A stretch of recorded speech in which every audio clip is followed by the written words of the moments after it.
गांव की शांत और खूबसूरत वादियों में एक छोटे से घर में एक परिवार रहता था। दयावती, बड़ा बेटा रोहित और छोटा बेटा सोहन रहता था।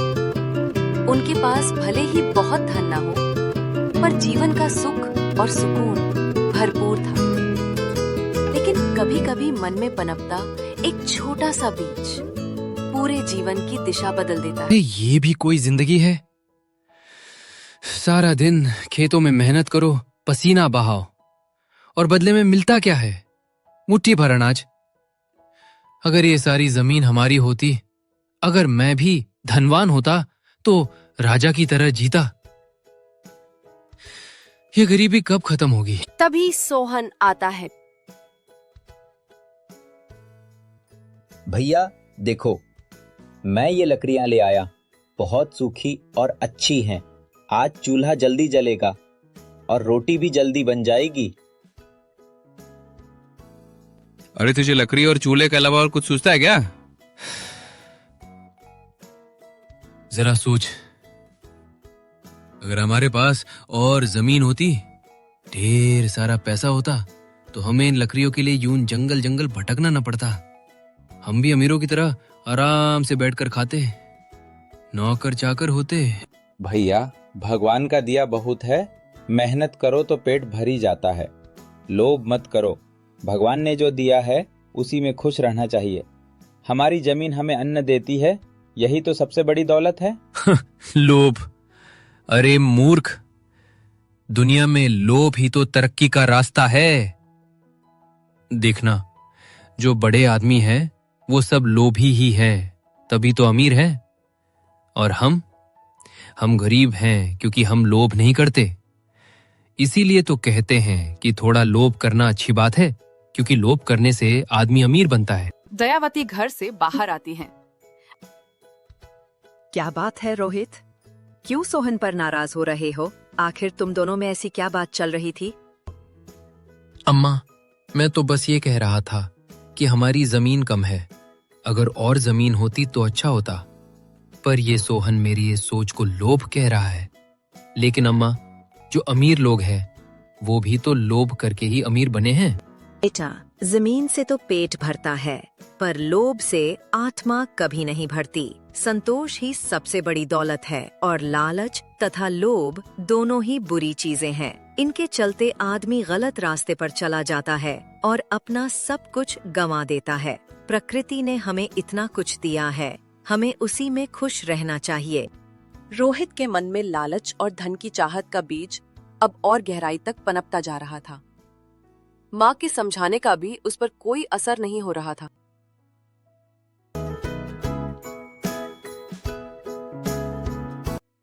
चौपाल में कुछ लोग बैठे हैं, कुछ खड़े हैं।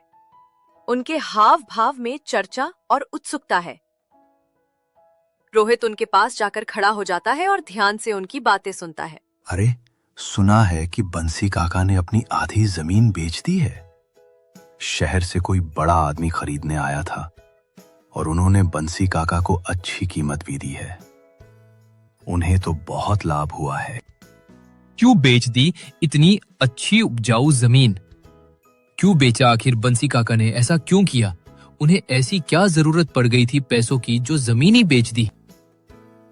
अरे रोहित, पैसा सबको प्यारा है। सुना है कि उसने अथाह धन पाया है। अब बंसी काका के घर में आराम ही आराम है। अब वो अपना जीवन अच्छे से, बिल्कुल अमीरों की तरह बिता रहे होंगे। अब उनका जीवन ऐसे ही बीतेगा। गांव वालों की बातें सुनकर रोहित के मन में धन पाने की लालसा और अधिक बढ़ जाती है। उसके दिमाग में एक नया विचार पनपने लगता है।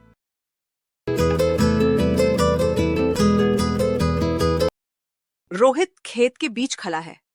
वो अपने खेत को देख रहा है, लेकिन उसकी आंखों में एक अजीब सी चमक है, मानो वो कुछ बड़ा सोच रहा हो। उसके चेहरे पर लालच और सपनों का मिश्रण दिख रहा है। रोहित मन ही मन, अगर मैं भी अपनी जमीन बेच दूं और शहर में कुछ बड़ा कारोबार शुरू कर दूं, तो कुछ ही दिन में मेरा कारोबार अच्छा चल जाएगा और मैं अमीरों की तरह आराम से जिंदगी जीऊंगा। ये खेत तो बस थोड़ी सी कमाई देता है, शहर में तो सोने की खदानें होंगी। तभी सोहन खेत पर आ जाता है।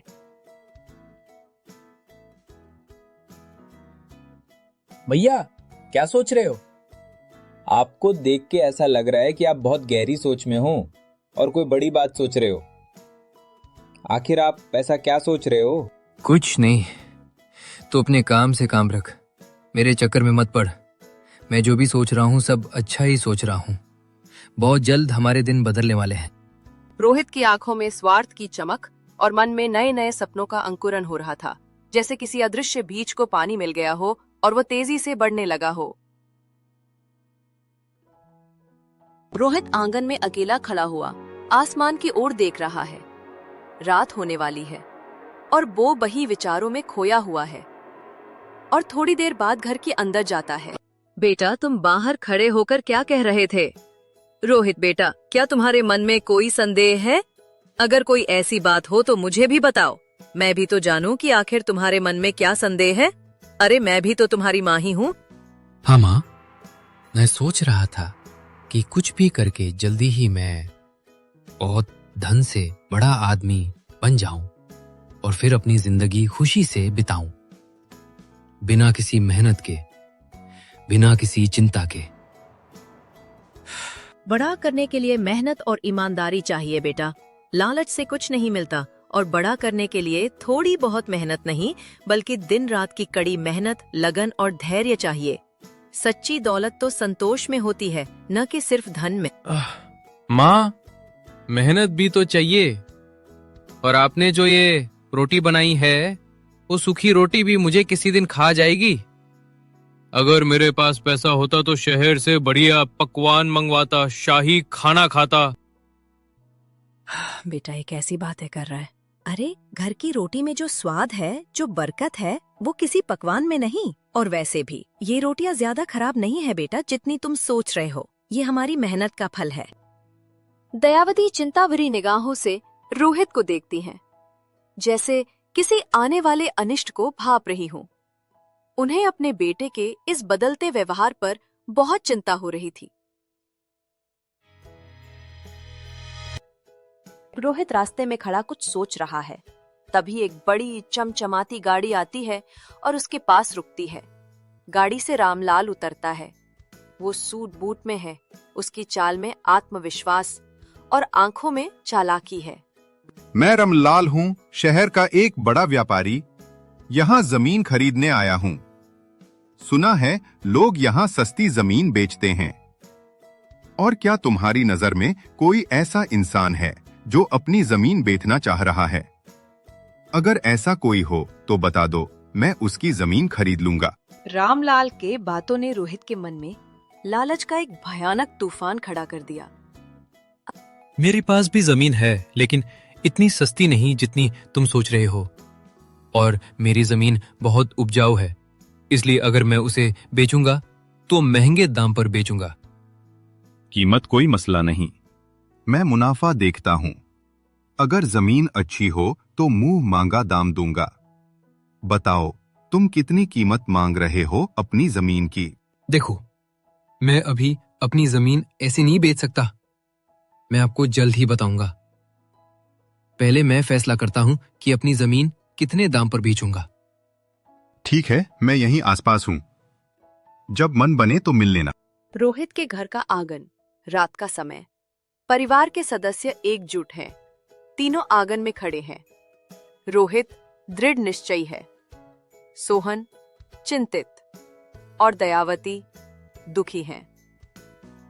तभी रोहित कहता है, सोहन, माँ, मैंने सोच लिया है। मैं जमीन बेच दूंगा ताकि हम लोगों के पास ज्यादा पैसा आ जाए और हम लोग अपना बचा जीवन अच्छे से बिता सकें। मैं शहर जाकर बड़ा आदमी बनूंगा। क्या कह रहे हो भैया? जमीन हमारी पुश्तैनी है, उसे बेचना ठीक नहीं। उसको बेचकर जो भी पैसे मिलेंगे उनसे हम लोग ज्यादा दिन गुजारा नहीं कर सकते। भैया, जमीन मत बेचो, ये हमारी पहचान है, हमारी जड़ों से जुड़ी है। तू क्या जाने शहर में पैसा क्या होता है। मैं कोई छोटा आदमी बनकर नहीं रहूंगा। मेरे अमीर होने का बस ये एक ही जरिया है, इसके अलावा कोई ऐसा तरीका भी नहीं है जिससे मैं अमीर बन जाऊं और आराम से जीवन बिता सकूं। मैंने सुना है कि शहर में पैसों के पेड़ उगते हैं। भैया, पैसे से सुख नहीं मिलता। हमारी जमीन हमारे जीवन का आधार है, इसी से हमारा घर चल रहा है और हम लोग इतने दिनों से इसी के बदौलत अच्छी जिंदगी जी रहे हैं। अरे, हम लोग अमीर नहीं हैं तो क्या हुआ, आखिर हम लोगों को खाना तो मिल ही रहा है और सिर छुपाने को घर भी है। यदि बेटा, ये लालच तुम्हें बर्बाद कर देगा, क्योंकि लालच ज्यादा दिन तक नहीं टिकता है और उसी तरह घमंड भी ज्यादा दिन तक नहीं टिकता है। ये हमारी पुश्तैनी जमीन है, इस पर हमारे पुरखों का आशीर्वाद है। इसे बेचना अपने ही हाथों अपनी किस्मत को मिटाने जैसा होगा। अम्मा, तुम भी पुराने विचारों में अटकी हो। देखना, मैं बड़ा आदमी बनकर दिखाऊंगा। बस एक बार इस जमीन को बेचकर मैं शहर में जैसे तैसे करके एक दुकान खोल पाऊं बस। दयावती की आंखों में आंसू आ जाते हैं, लेकिन रोहित का दिल पत्थर जैसा हो चुका था, जैसे उस पर लालच का काला जादू छा गया हो। वो अपने परिवार की आवाज को अनसुना कर चुका था। रामलाल गाड़ी से उतरता है। रोहित उससे मिलने के लिए आगे बढ़ता है। सोहन और दयावती दूर खड़े हैं। उनके चेहरे पर चिंता और उदासी है। कुछ गांव वाले भी आसपास खड़े हैं। तो रोहित भैया, सोच लिया ना, जमीन बेचनी है या नहीं? अगर तुम्हें सच में अपनी जमीन बेचनी है तो बताओ, मैं तुमसे बात करूं। नहीं तो मैं कहीं और जाकर किसी दूसरे की जमीन खरीद लूंगा। साहब, मैंने तय कर लिया है, क्योंकि जमीन पर काम कर पाना मेरे बस में नहीं है, इसीलिए मैं इसे बेच ही दूंगा। और ऐसा नहीं है कि मेरी जमीन उपजाऊ नहीं है। अरे, मेरी जमीन बहुत ज्यादा उपजाऊ है, इसलिए मुझे इसका अच्छा दाम चाहिए। भैया, एक बार और सोच लो। हमारी जमीन ही हमारी पहचान है, उसे बेचना ठीक नहीं। अगर आपने इसे बेच दिया तो पता नहीं आगे हम लोगों को शायद दर दर की ठोकरें खानी पड़े। इस जमीन में जीवन का अमृत है, हमारी मेहनत का सच्चा फल है। अरे रोहित, पागल हो गया है क्या? पुश्तैनी जमीन यूं ही बेच देगा? सोहन बिल्कुल सही कह रहा है कि वो तेरी जमीन बहुत ही उपजाऊ है और बेच देने के बाद शायद तुझे दर दर की ठोकरें खानी पड़ेंगी। ये तो अपने भविष्य को बेचना है। मैंने फैसला कर लिया है, कागज तैयार करिए। बस मुझे अब अपनी जमीन बेचनी ही है। ये है लो, पूरे 5 लाख रुपए का सोने के सिक्कों का थैला, तुम्हारी जमीन के लिए। अब यह जमीन मेरी है और अब तुम्हारी उस जमीन पर तुम्हारा कोई हक नहीं रहा है। रोहित रुपए देखकर बेहद खुश हो जाता है। उसके चेहरे पर चमक आ जाती है, लेकिन सोहन की आंखों में गहरी उदासी छा जाती है।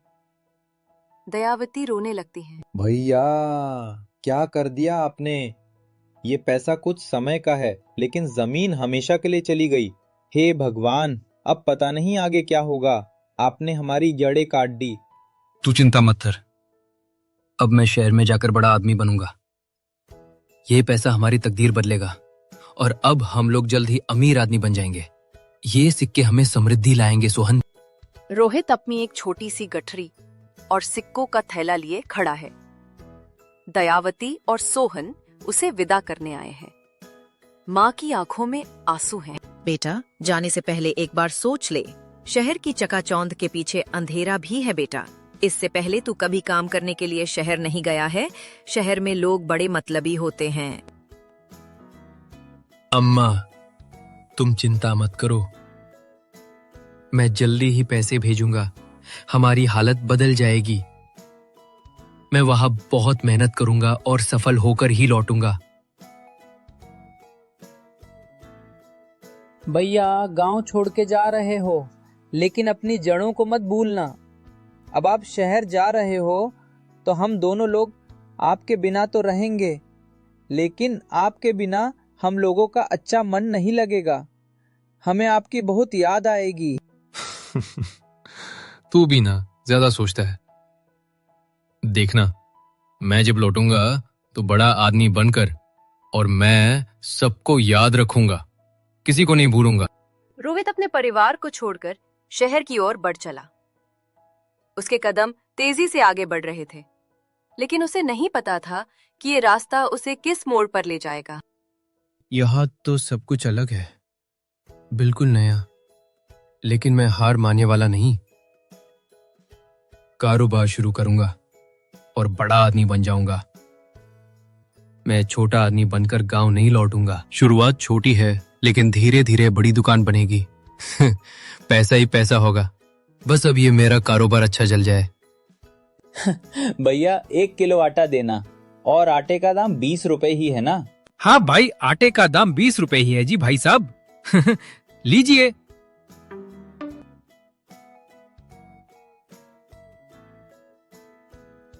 कई दिन बीत जाते हैं। दुकान में रोहित के पैसे तेजी से खत्म हो रहे थे, जैसे उसके सोने के सिक्कों का जादू खत्म हो रहा हो।